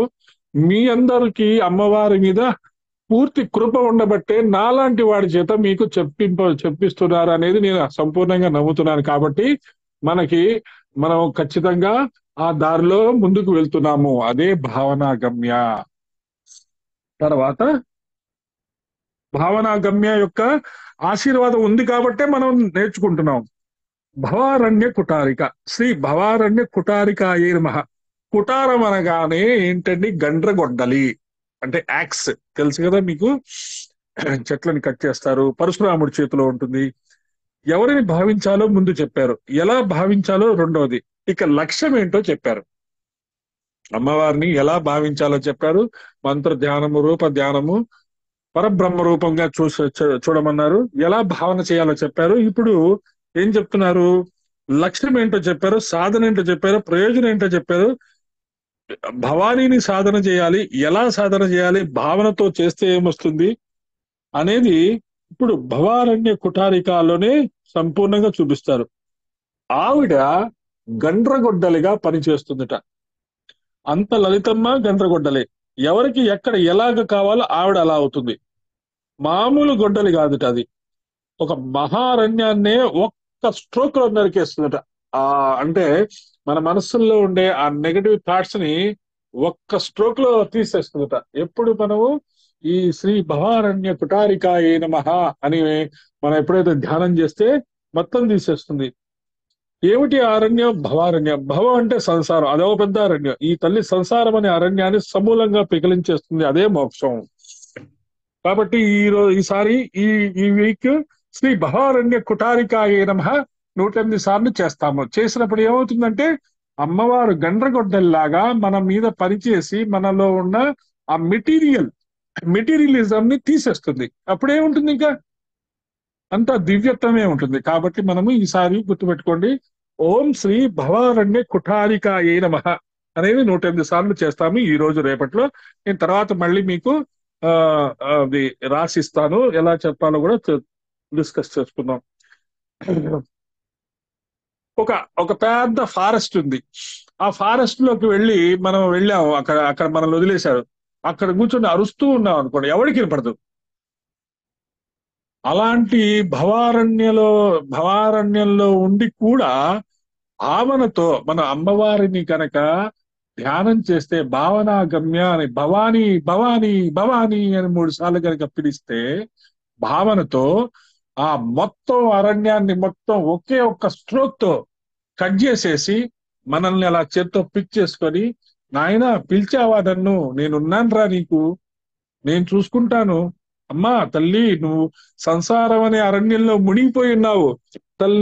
తల్లిగా, తండ్రిగా, కూతురుగా ఈ పనుల్లో మునిగిపోయి, నువ్వు నా దానివి, నువ్వు నా కొడుకువి, నువ్వు నా కూతురివి. నువ్వు అలా సంసారంలో మునిగిపోతే నన్ను ఎవరు పూజిస్తారు? నా మీద ఎవరు పాట పాడతారు? నా లలితా సహస్రనామం ఎవరు చేస్తారు? నువ్వు కాస్త నీ నాకు గనక నువ్వు ఓం శ్రీ భవారణ్య ఏమనాలి, ఓం శ్రీ భవారణ్య కుటారికాయే నమః అని 108 సార్లు చెయ్యి తల్లి. నిన్ను సంసారం నుంచి లాగుతా, నా వైపు నేనే తిప్పుకుంటా, నా వైపు నేనే తీసుకుంటా అని అమ్మవారు మనకి ఇక్కడ అద్భుతమైన మంత్రం ఇచ్చారు. ఆ మంత్రాన్ని మనం చూసుకుంటాము. శాస్త్రములు ఈ కుటారిక అనేది పెద్ద మంత్ర విద్య అని చెప్తున్నాయట. ఇందులో ప్రకట, గుప్త గాయత్రి అని 2 గాయత్రి మంత్ర రహస్యాలు దాగి ఉన్నాయి అని మహామంత్రవేత్తలు చెప్తున్నారట. కాబట్టి ఇక్కడ ఆయన ఏమంటారంటే, శర్మ గారు, ఇది సభలో చెప్పడానికి లేదు, గ్రహించవలసిందే. కాబట్టి అందుకే మొత్తం 3 నామాలు కలిపితే ఒకే మంత్ర రాశి. భవానీ, భావనాగమ్య, భవారణ్య కుటారిక. ఇదంతా కూడా సాధనకి తీసుకెళ్ళాలి. సో భవానీ భవానీ భవానీ 3 సార్లు అనుకున్నాం, భావన రావాలి అనుకున్నాం. సో భవారణ్య కుటారిక అన్నిటికంటే ముఖ్యమైనది. మన గాయత్రి మంత్రం చేస్తున్నాం, అన్ని చేస్తున్నాం, భావనలు అప్పుడప్పుడు వస్తున్నాయి. కానీ సంసారంలోంచి బయటికి రావాలి అంటే అమ్మవారు మనకి బ్లెస్సింగ్ ఇవ్వాల్సింది. కాబట్టి ముందు అది మోస్ట్ ఇంపార్టెంట్. అంటే సంసారం నుంచి బయటికి రావాలంటే ఏదో సన్యాసం తీసుకొని కుటుంబాన్ని వదిలేసేసి ఎటో వెళ్ళిపోవాలని కాదు. డైనమిక్ డిటాచ్మెంట్ ఈ కుటుంబంలోనే ఉంటూ, ఈ గృహస్థాశ్రమంలోనే ఉంటూ, మన పనులు మనకి ఇవ్వబడిన తల్లిగా, తండ్రిగా, కూతురుగా, చెల్లిగా, స్నేహితురాలిగా, ఒక ఉద్యోగిగా, ఒక ఉద్యోగస్తుడిగా మనం ఉంటూ మన అమ్మవారి యొక్క సేవకులుగా పనిచేయాలి అంటే, ఈ డైనమిక్ డిటాచ్మెంట్ తెలియాలి అంటే ఓం శ్రీ భవారణ్య కుటారికాయే నమః 108 సార్లు చేసుకున్నాము. నెక్స్ట్ శ్లోకంలోకి వెళ్ళిపోదాం. భద్రప్రియ, శ్రీ భద్రప్రియాయే నమః. అమ్మవారికి భద్రములు అంటే చాలా ఇష్టం. మరి ఈ భద్రములు అంటే ఏంటండి? భద్రము అంటే శుభము, మంగళము, మంగళకరమైన ఆలోచనలు, మంచి ఆలోచనలు. అది కూడా కష్టమే మనకి, నిజమే, చాలా కష్టం. మంచి ఆలోచనలు చేయడం కూడా చాలా కష్టమే. అందుకని మళ్ళీ అమ్మవారిని అడుగుతాం. భవారణ్య కుటారిక ఏం చెప్తున్నాడు? ఇది ఒక గుప్త గాయత్రి అంట. ఇందులో 2 గాయత్రి మంత్ర రహస్యాలు దాగున్నాయి గట. అందుకని ఈ విషయం మనం చదువుకోక ముందే మనం డిసిషన్ తీసేసుకున్నాం ఇది 108 సార్లు చేయాలని. కాబట్టి మళ్ళీ ఆ 108 సార్లలోనే మనకి ఖచ్చితంగా మంగళకరమైన ఆలోచనలు ఇచ్చే ఆ మానసిక స్థితి మనకి ఇస్తుంది అమ్మవారు, డెఫినెట్ గా ఇస్తుంది. భద్రం కన్నే విశృణుయామ దేవాః భద్రం పశ్యేమాక్ష బిర్యజత్రాః అని చెప్తారు. అంటే ఏంటి? ఎప్పుడు భద్రమైన విషయాలనే విందువుగాక, ఎప్పుడు భద్రమైన మంచి విషయాలే మా నోటిలోంచి మంచి విషయాలే రావాలి, ఎప్పుడు మంచి సంకల్పాలే చెయ్యాలి, ఎప్పుడు మంచి విషయాలే. అంటే ఏంటి? భద్రం కన్నే విశృణుయామ దేవాః భద్రం. మనం ఎన్నోసార్లు యజ్ఞంలో ఇది పలికాం, కానీ ఎప్పుడైనా ఆలోచించామా దీని మీనింగ్ ఏంటని? దీని మీనింగ్ ఇక్కడ చెప్తున్నారు. భద్రమునే విందుముగాక, భద్రములే అందుముగాక అని సంకల్పం చేసుకొని ఎప్పుడు భద్రం పలకాలి, భద్రం వినాలి, భద్రం ఆలోచించాలి, భద్రములే ఆచరించాలి. అప్పుడు అమ్మవారు తప్పకుండా అనుగ్రహిస్తుంది అని మనము ఆ శ్లోకాన్ని ఇక్కడ ఏది శ్రీరామ శర్మ ఆచార్య గారు ఇచ్చిన ఆ శ్లోకాన్ని ఆఖరికి అమ్మవారు వచ్చి చెప్తే గాని మనకు అర్థం కాలే. అది పరిస్థితి. కనుక ఎవరు మంగళకరమైన జీవన విధానం కలిగి ఉంటారో వారి పట్ల అమ్మ ప్రీతి భావంతో అనుగ్రహిస్తుంది. ఆవిడ స్వరూపమే భద్రం కనుక భద్రప్రియ. మంచి మాటలు, మంచి విషయాలు, మంచి కార్యాలు ఆవిడకి చాలా ఇష్టంట. అయిపోయింది. తర్వాత భద్రమూర్తి, శ్రీ భద్రమూర్తి అయి నమః. భద్రమూర్తి అంటే మంగళకరమైన రూపము గలది. ఆవిడ చూడంగానే మంచి మంగళకరమైన రూపము, అద్భుతంగా చీరకట్టు గాని, ఆ చిరునవ్వు గాని, ఆవిడ కూర్చునే స్థితి గాని, ఆ చీర గాని, ఆవిడ ఫేస్ లో ఉండే చిరునవ్వు గాని అంతా మంగళకరంగా ఉంటుంది, ప్లీజింగ్ గా ఉంటుంది, బ్యూటిఫుల్ గా ఉంటుంది, వండర్ఫుల్ గా ఉంటుంది, అద్భుతంగా ఉంటుంది, ఆహ్లాదకరంగా ఉంటుంది, ఆనందంగా ఉంటుంది. కాబట్టి ఆవిడ భద్రమూర్తి. సర్వతోభద్రం అనే పదం చాలా మందికి తెలిసే ఉంటుంది. దేవతా మండలం అంతా ఒకే చోట ఉంటుంది. మనకి సర్వతోభద్ర వేదిక తెలుసా? ఎవరికైనా విన్నారా? ఎవరైనా చెప్పండి. సర్వతోభద్ర వేదిక విన్నారా ఎప్పుడైనా? విన్నాను కిషోర్. యజ్ఞాలప్పుడు మనకు అశ్వమేధ యజ్ఞం అప్పుడు, రాశి యాగం అప్పుడు 33 దేవతలకి ప్రతీకగా ఒక ఒక ఒక దాన్ని ఏమంటారు, ఒక ముగ్గులాగా గీస్తారు, ఒక స్క్వేర్ గీస్తారు. స్క్వేర్ గీసి ఆ స్క్వేర్ లో 33 స్క్వేర్స్ ఉంటాయి. ఆ 33 స్క్వేర్స్ లో ఈ రకరకాలైన కలర్స్ ఉన్న దేవి దేవతల్ని ప్రతిష్ఠ చేస్తారు. అది సర్వతోభద్ర వేదిక అంటాం. కాబట్టి అమ్మవారు కూడా ఆ సర్వతోభద్రమే. కాబట్టి మనకి ఆ మండలము వాళ్ళందరి చేత మనకి ఆ భద్రత కల్పిస్తుంది. దేవతలు అంటే మంగళ స్వరూపాలు. మొత్తం దేవతలు మన దగ్గర కూర్చుంటే మనకి ఇంకేముంది? అందుకనే శ్రీ విద్య, శ్రీయంత్రము, లలితా సహస్రనామం, లలితా విద్య ఇవన్నీ మనతో మన హృదయంలో, మన ఆజ్ఞా చక్రంలో గనక ఉంటే మొత్తం 33 కోట్ల దేవతలు మనతో ఉన్నట్టే. మరి ఇప్పుడు ఒక రాజు ఉన్నాడు. ఆ రాజు సైన్యంతో, కొన్ని వేల మంది సైన్యంతో వెళ్తుంటే ఏం చేస్తాడు? అన్ని రాజ్యాల్ని ఆక్రమించి తన కిందకి చేసుకొని వాళ్ళ బాగోగులు చూస్తాడు అని మనకి తెలుసు. ఇప్పుడు ఉన్న రాజులు ఏం చేయాలి, ఏం చేస్తున్నారు, ఎలా చేయాలి? ఇప్పుడు ఉన్న రాజులు ఎవరు? ఒక చీఫ్ మినిస్టర్స్ కానీ, ప్రైమ్ మినిస్టర్స్ కానీ, వాళ్ళ దగ్గర ఉన్న సైన్యాన్ని ఏం చేయాలి? మనకి ప్రొటెక్షన్ ఇవ్వాలి, మనకు కావాల్సినవి అందజేయాలి. ఏదైనా కెలామిటీస్ వచ్చినా, ఏదైనా ప్రాబ్లమ్స్ వచ్చినా, ఏదైనా ఎర్త్క్వేక్స్ వచ్చినా వాళ్ళు సైన్యాన్ని దింపి మనకి ఎలాగైతే సర్వ్ చేస్తారో అలాగే మనతో ఈ 33 కోట్ల దేవతలు ఉన్నారు అనే భావన గనుక మనకి ఉంటే మనము అటువంటి అద్భుతమైన దైవీ సహాయము చేయడానికి మనకి అవకాశాలు వస్తాయి. మనం కూడా చెయ్యొచ్చు. అలా చెయ్యడానికి అమ్మవారిని మనం కోరుకోవాలి. అలా ఈ భద్రమూర్తి నమః అనే ఆ శ్లోకము మనకు అర్థమవుతుంది. సర్వదేవతల యొక్క మండలమే భద్రము. అమ్మవారు అలాంటి దేవతల పట్ల ప్రీతి కలిగి అనుగ్రహిస్తుంది. అంతేకాదు సర్వదేవతామయమైన ఆకృతి కనుక భద్రమూర్తి అని అర్థం. భద్రం ఆమె ప్రభావం. అందుకనే భక్త సౌభాగ్యదాయిని, భవారణ్య కుటారిక అనేవి 2 ప్రయోజనములు. ఈ 2 ప్రయోజనములు ఎలా వస్తున్నాయంటే ఆవిడ భద్రమూర్తి కాబట్టి. భద్రము అంటే మంగళకరము. అలా మనము దానికి చేసుకుంటాం, అర్థం చేసుకుంటాం. తర్వాత భక్త సౌభాగ్యదాయిని, శ్రీ భక్త సౌభాగ్యదాయిని నమః. భక్తులకు సౌభాగ్యం ఇస్తుంది. సౌభాగ్యం అంటే ఏంటండి? కోట్లు ఉండటమా? కాదు. జేబులో 20,000 ఉన్నా, 5,000 ఉన్నా, 10,000 ఉన్నా, 10 రూపాయలున్నా, 100 రూపాయలున్నా సౌభాగ్యంగా ఉండగలగటమే సౌభాగ్యము. అదే master the psychology of richness అంటారు. Richness is not measured by the property and your bank balance. Richness is measured by your attitude and your character. మీ యొక్క వ్యక్తిత్వము మీ యొక్క రిచ్నెస్ ని చూపిస్తుంది. జేబులో రూపాయి లేకపోయినా నేను కొన్ని కోట్ల రూపాయల ప్రణాళికలు నేను వేయగలను, వేసి చూపిస్తాను అనేవారు శ్రీరామ శర్మ ఆచార్య. మాస్టర్ కూడా అనేవారు.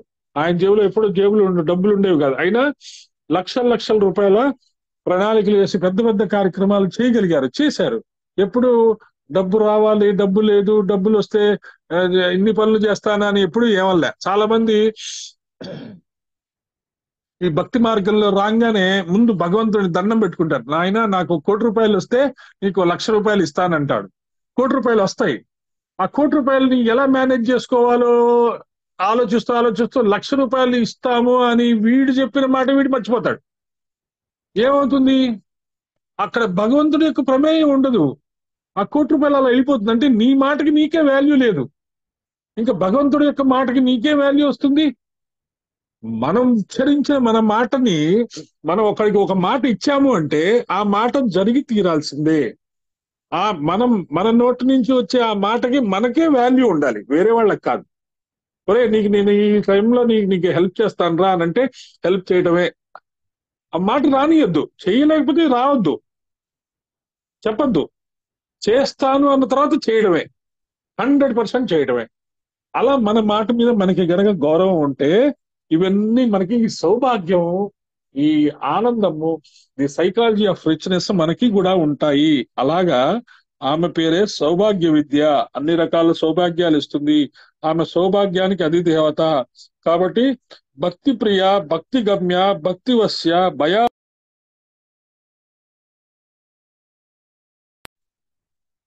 సర్వాణి శర్మదాయిని. ఇవన్నీ ఈ పదాలన్నీ ఒకటే అర్థం వస్తుంది.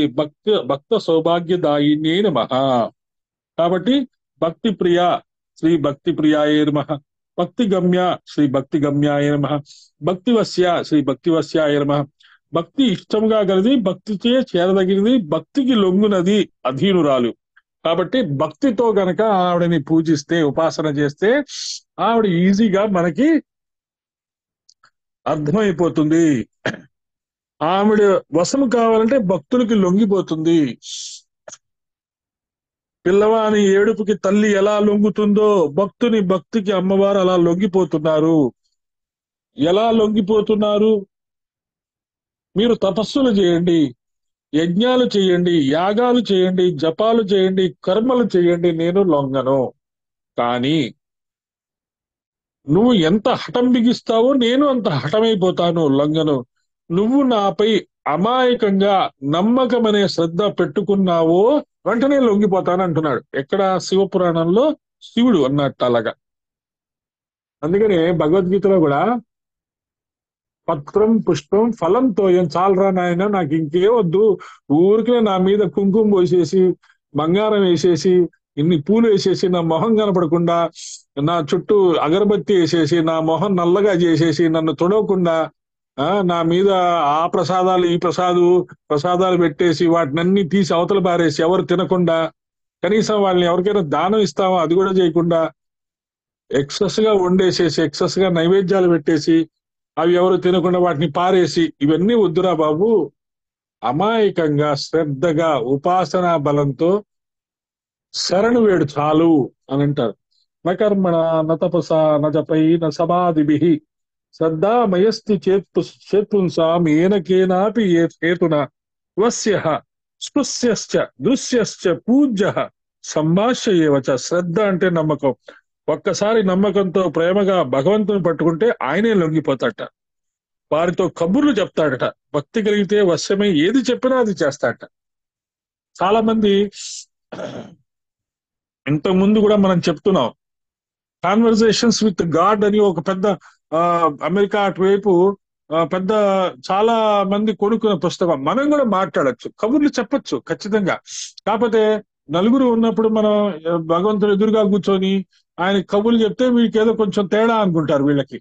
కాబట్టి మానసికంగా మీరు మీ విషయాలన్నీ మీ గురువుకి, మీ ఇష్ట దైవానికి అన్ని హాయిగా చెప్పుకోండి, చక్కగా చెప్పుకోండి. చెప్పుకుంటూ ఉంటే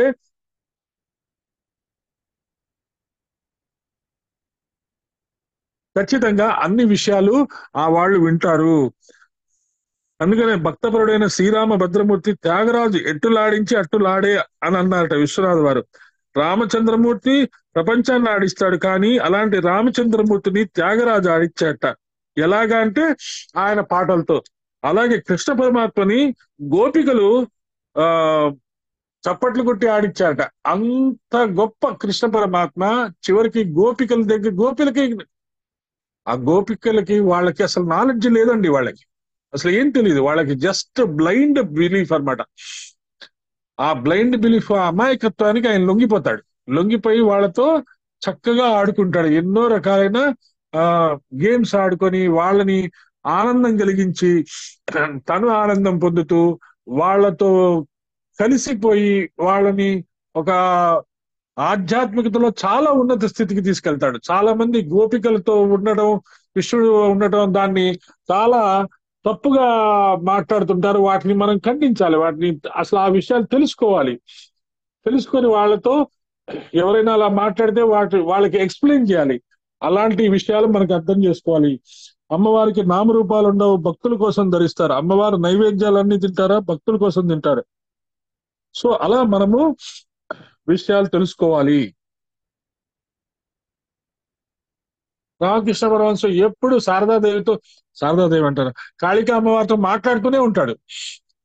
వివేకానంద స్వామి వచ్చినా ఇప్పుడే వస్తానయ్యా కాళికా అమ్మవారితో అడిగి వస్తానని చెప్పి ఆయన అడిగి చెప్పింది విని ఈయన చెప్తుంటాడు.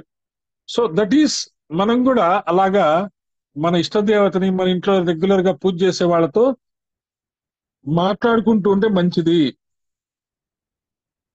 దీనికి ఎలా చెప్తున్నారు? సూర్యకాంతి ఉంది, తలుపుకి మనం పెట్టిన రంధ్రం బట్టి మనం ఎంత చూడగలిగితే అంత. కొందరు రంధ్రంలోంచి సూర్యకాంతిని చూస్తుంటారు, వాళ్ళకి అంతే ప్రాప్తం. కొందరు కిటికీలోంచి చూస్తారు, అంతే ప్రాప్తం. కొందరు తలుపు తెరుచుకొని బయటకు వస్తారు, వాళ్ళకి అంతే ప్రాప్తం. కొందరు ఏం చేస్తారట, హృదయాల్లో సూర్యుడిని చూస్తారట, వాళ్ళకి ఇంకా మొత్తము వాళ్ళదే. ఇక అలా మనము అర్థం చేసుకుంటాం. ఇది భక్తి ప్రియాయ నమః, భక్తి గమ్యాయ నమః, భక్తి వశ్యాయ నమః అనే దానికి మూడిటికి ఒకటే అర్థం ఇచ్చేశారు. భగవన్నామం పలకడం, భగవన్నామం వినడం, భగవత్ పూజ చేయడం, భగవత్ విషయాలు స్వాధ్యాయం చేసుకోవడం, వాటి ద్వారా స్పందించడం, ఆనందంగా ఉండటం, ఇవన్నీ ఉత్సాహంగా ఉండడం, ఇవన్నీ భక్తి ప్రియాయ నమః, భక్తి వశ్యాయ నమః వీటికి సంబంధించిన డిస్క్రిప్షన్ అన్నమాట. కాబట్టి ఏదైనా సరే భావనతో భక్తితో చేస్తే అన్ని ఫలితాలు వస్తాయి. తర్వాత 121 భయాపహ, శ్రీ భయాపహాయ నమః. 3 రకాల భయాలు ఉంటాయట, తప్ప ఇంకోటి ఉండవు. మన శరీరానికి వచ్చే రోగాలు రొచ్చుల వల్ల ఒక భయము, దీనికి ఆధ్యాత్మిక భయం. అలాగే పక్కవాని వల్ల, పురుగు పుట్ర వల్ల, జీవుల వల్ల వచ్చే భయం ఆది భౌతిక భయం. ఇలా కాకుండా భూకంపము, తుఫాను, వరదో, కుంభవృష్టి వస్తే అది ఆది దైవిక భయం, ఆది దైవిక భయం. కాబట్టి మనకి మూడు రకాల భయాలు ఉంటాయట. ఆ మూడు రకాల భయాల్ని అమ్మవారు పోగొడుతుంది. అవేంటి? ఆధ్యాత్మిక, ఆది భౌతిక, ఆది దైవిక. ఈ మూడు భయాల్ని పోగొట్టే శక్తి అమ్మవారికి ఉంది. భయం అంటే వేదం చెప్తూ ద్వితీయాద్వై భయం భవతి, భయం కలుగుతుంది. నేనున్నాను అని భయపడుకో అన్న వాళ్ళతో భయం ఉండదు. నా భయం అదేనయ్యా అంటట అవతలవాడు. పక్కన వాడు ఉంటేనే భయం అంటట. నిర్భీకుడు ప్రశస్త భాగవతుడు నిర్వైరి. సో భయము ఇంతకుముందు కూడా మనం చెప్పుకున్నాం. ఫియర్ గనక లేకపోతే, భయం గనక లేకపోతే మనం ఏ పనైనా చేయగలము. ఈ పని చేస్తే అదవుతుందో, ఆ పని చేస్తే ఇదవుతుందో అనే భయం ఏదైతే ఉంటుందో ఆ భయాన్ని ఓం శ్రీ భయాపహాయ నమః అనేది పోగొడుతుంది. అది అర్థం చేసుకోండి. దైవీ గుణంలో మొదటిది అభయం సత్తు సంశుద్ధి అని భగవద్గీతలో మొదలు పెట్టారు. అభయం ఎంతో గొప్ప విషయం. అభయం అంటే అద్వైతమేవా భయం, ద్వైత భ్రాంతి. అంటే ఇక్కడ ఎలా చెప్తున్నారు అంటే, అందరిలో భగవతత్వం చూడగలిగితే భయం ఉండదు అని మనం అర్థం చేసుకోవచ్చు.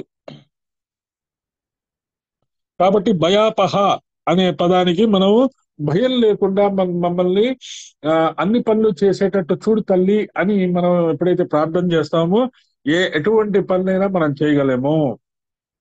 అందుకనే నమస్తే శరణ్యే శివే సానుకంపే, నమస్తే జగద్వ్యాపికే విశ్వరూపే, నమస్తే జగద్వంజ పాదార విందే, నమస్తే జగత్తారణి త్రాహి దుర్గే.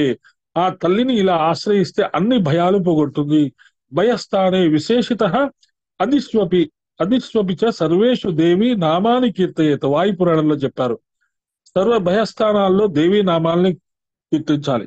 ఆపద కిం కరణీయం స్మరణీయం చరణ కమలమంబయాః తత్స్మరణం కిం కురితే బ్రహ్మదీనాపి కింకరీ కురితే. కాబట్టి మనకి ఆ భయాపహ, ఆ అమ్మవారిని తలుచుకుంటే అన్ని భయాలు పోగొడితే ఇక మనకి రోగాలు ఉండవు, రొస్టులు ఉండవు, ఆ తర్వాత పురుగు పుట్ర వల్ల భయం ఉండదు, తర్వాత తుఫాను, వరద, కుంభవృష్టిల వల్ల అక్కడ కూడా మనకి ప్రాబ్లం ఉండదు. స్వతసిద్ధంగా న్యాచురల్ గా మనము శరీరం వదిలేస్తాము. రోగరహిత, మృత్యురహిత, వృద్ధాప్యరహిత జీవితం మనకి అందుతుంది. న్యాచురల్ గా శరీరం వదిలేస్తాము. అది అర్థం చేసుకొని ఇంకా మనకి శాంభవి విద్య అన్నాం కదా, ఇంకా ఆ మంత్రంలోకి వెళ్ళిపోయి ఈ సెషన్ క్లోజ్ చేస్తాం. శాంభవి, శ్రీ శాంభవ్యై నమః. శాంభవి అన్న భవానీ లాంటిదే. ఇందాకేం చెప్పుకున్నాం? భవానీ భవానీ భవానీ అని 3 సార్లు గనక ఉదారంగా ఆనందంగా చెప్పుకుంటే అమ్మవారు పలుకుతారు అని చెప్తారు కదా. అలాగే శాంభవి, శంభుని యొక్క శక్తి శాంభవి. శాంభవి స్థితి అనేది ఒక స్థితి ఉంటుంది. సహస్రార స్థానంలోని అమృత ప్రవాహమే భవానీ అని జలస్వరూపంగా అన్నాం. ఇందాక చెప్పుకున్నాం కదా, మూలాధారంలోంచి కుండలిని చక్ర జాగరణ ఈ సహస్రారంలోకి వెళ్ళి అక్కడ చంద్రుడిని పలకరించి అక్కడి నుంచి సోమరసం బయలుదేరి హృదయంలోకి చేరుకొని 72,000 నాడుల్లోకి వెళ్ళటం అనే ప్రొసీజర్ ఏదైతే ఉందో ఆ స్థితిని భవానీ స్థితి అని చెప్పుకున్నాం already. It was already explain there. ఇప్పుడు శాంభవి అంటే ఏంటో చెప్తున్నారు చూడండి. శాంభవి అంటే శంభుని శక్తి. శంభు శబ్దానికి అర్థమే శాంభవి అని చెప్తారు. శంభు అంటే శుభములు కలిగించేవాడు, శాంతికి మూలమైన వాడు. శం భూ నమ శంభవేచ మయో భవేచ అని చెప్తారు కదా మనకి నమ్మకం చమకంలో. ఆ శంభుని యొక్క శక్తి అంటే అందరికీ సుఖాన్ని, శాంతిని, శుభాన్ని ఇచ్చేది అని అర్థం. శాంభవి అంటే చాలట మనకి అవి కలిగిస్తున్నట. ఇప్పుడు చెప్తున్న నామాలన్నింటికి ఇంకా 10 minutes లో ఎండ్ అయిపోతుంది కదా. ఇక్కడికి ఈ శ్లోకంతో కంప్లీట్ చేసేసి మనం క్లోజ్ చేస్తాం. శాంభవి స్థితి అంటే పరమాత్మతో తాదాత్మ్యం చెందిన యోగికి తెలుస్తుందిట. ఇది శాంభవి విద్య. సద్గురు జగ్గి వాసుదేవ్ యొక్క మన శాంభవి విద్య అని చెప్తుంటారు కాబట్టి ఆ శ్లోకం, ఆ రహస్యం అంతా మనకి ఇక్కడ అర్థమైపోయింది. కాబట్టి శాంభవి విద్య అనేది మనకి అర్థమైపోతుంది. కాబట్టి శాంభవి స్థితి అంటే పరమాత్మతో తాదాత్మ్యం చెందిన యోగికి తెలుస్తుంది. వాని మనస్థితిని శాంభవి ముద్ర అంటారు. అంతర్లక్ష్యం బహిర్దృష్టి నిమిషోన్మేష వర్జితాః ఏషాసా శాంభవి ముద్ర సర్వతంత్రేషు గోపిత. శాంభవి స్థితి తెలుస్తుంది. శాంభవి అంటే అంతర్లక్ష్యం బహిర్దృష్టి. వాడు లోకంలో అందరినీ చూస్తుంటాడు. కానీ దృష్టి మాత్రం లోపలే ఉంటుంది. సద్గురు జగ్గి వాసుదేవుని మనం మాటి మాటికి ఎందుకు చెప్పుకుంటున్నాము అంటే ఆయన లక్ష్యమే అది. అందరికీ ఆ ఆ మనస్సు ఇవ్వాలని. ఆయన మనం రెగ్యులర్ గా ఆయన చూస్తుంటాం, ఆయన అందరితో ఇంటరాక్ట్ చేస్తూ ఉంటాడు. కానీ ఆయన లోపల ఆ శక్తి మీద ఆయనకి దృష్టి ఉందని మనకు అర్థమవుతుంది. యోగులందరూ అంతే. వాళ్ళు ఎక్స్టర్నల్ గా ఇప్పుడు గణపతి సచ్చిదానంద స్వామిని చూపించినా వీళ్ళని చూసినా మనతో మాట్లాడుతున్నట్టే ఉంటారు, కానీ వాళ్ళ దృష్టి అంతా అమ్మవారి మీదే ఉంటుంది. అది మనం అర్థం చేసుకోవాలి. అది వాళ్ళలో చూడాలి. మనం చూసినప్పుడు ఆ ఆ టైప్ ఆఫ్ స్థితి మనకి రావాలి అని ఎప్పుడైతే మనం అనుకున్నామో పరిగెత్తుకుంటూ వచ్చి వాళ్ళు మనకి ఇస్తారు. కాబట్టి ఆ స్థితి మనకి రావాలి. ప్రపంచాన్ని సాక్షిభూతంగా చూస్తూ ఉంటాడు. ఆ స్థితిని శాంభవి స్థితి అని అంటారు. ఈ స్థితిలో ఏ బ్రహ్మానుభవం వానిలో ఉన్నదో ఆ బ్రహ్మానుభవ రూపమైన ఆనందానికి శాంభవి అని పేరు. అనగా యోగి సమాధిలో పొందే పరబ్రహ్మానందమే శాంభవి. ఆ స్థితిలో ఉంటాడు కనుక జగత్తుని సాక్ష్యంగా చూస్తాడు. అది అక్కడ అంతర్లక్ష్యం బహిర్దృష్టి శాంభవి ముద్ర. కాబట్టి మొన్న మనము ఓం రామ్ సాధన చేశాం కదా, అది కూడా ఇదే. అంటే అది ద్వైతమా అద్వైతమా శంకరాచార్యుల మనకు తెలియదు, కానీ మనము ప్రకృతిలో జరిగేవన్నీ ఒక ద్రష్టగా చూస్తుంటాము. మన జపం మాత్రం జరుగుతూ ఉంటుంది లోపల. శ్వాస జరుగుతోంది కదా. ఎన్ని పనులు జరిగినా ఎన్ని ప్రాబ్లమ్స్ వచ్చినా మీకు శ్వాస జరుగుతూ ఉంది. కాబట్టి మీరు ప్రాణంతో ఉన్నారు, వాటిని చూస్తున్నారు. అంటే అర్థం ఏంటి? మీలో ఆ ప్రాణశక్తి కంటిన్యూస్ గా యాక్షన్ లో ఉంది. ఆ శ్వాస ఎలాగైతే జరుగుతూ ఉందో నిత్యం ఎటువంటి పరిస్థితుల్లో కూడా, అలాగే మనకి ఆ అంతర్దృష్టి కూడా శాంభవి ముద్ర, శాంభవి స్థితి రావాలి అని మనం ఎప్పుడైతే అనుకుంటామో ఖచ్చితంగా మనకి ఆ 11 నామాలు 111 తర్వాత శాంభవి విద్య అని చెప్పుకున్నాం కదా. శాంభవి విద్య ఇలా మనం చెప్పుకుంటున్నాము. కాబట్టి మధ్యలో ఒక శ్లోకాన్ని మనం అనుకున్నాము. ఆ శ్లోకాన్ని గనక మనం అర్థం చేసుకుంటే ఏం చెప్పాడు ఆ శ్లోకంలో? సంసారం అనే సాగరంలోంచి బయటికి రావాలి అని మనం అనుకుంటున్నాం. ఓం శ్రీ భవారణ్య కుఠారికాయ నమః. గండ్రగొడ్డలతో సంసారాన్ని తీసేయి తల్లి. తీసేస్తే మనకి ఆ అంతర్దృష్టి వస్తుంది, ఆ శాంభవి స్థితి వస్తుంది. కాబట్టి ఈ మనకి ఆ రహస్యం ఇదే. ఇంకా ఇంతకంటే గొప్ప రహస్యం లేదు. ఇంతకంటే గొప్పగా ఈ శాంభవి ముద్ర గురించి చెప్పడం కష్టమే. నా వరకు ఇదే అర్థం. కాబట్టి ఓం శ్రీ భవారణ్య కుటారికాయ నమః 108 సార్లు చేస్తాము. మనకి ఆ శాంభవి స్థితి ఖచ్చితంగా వస్తుంది అనే ఉద్దేశంతో స్వస్తి ప్రజాభ్య పరిపాలయంతో న్యాయన మార్గే మహిం మహిష గోబ్రాహ్మణేభ్య శుభమస్తు నిత్యం. లోకా సమస్తా సుఖినో భవంతు. కాలే వర్షస్తు పర్జన్యః పృథ్వీ సస్యాన్ని దేశో ఇంక్షోభరయితో బ్రాహ్మణా సంతు నిర్భయా సర్వే భవంతు సుఖినః సర్వే సంతు నిరామయా సర్వే భద్రాణి పశ్యంతు మా కశ్చిత్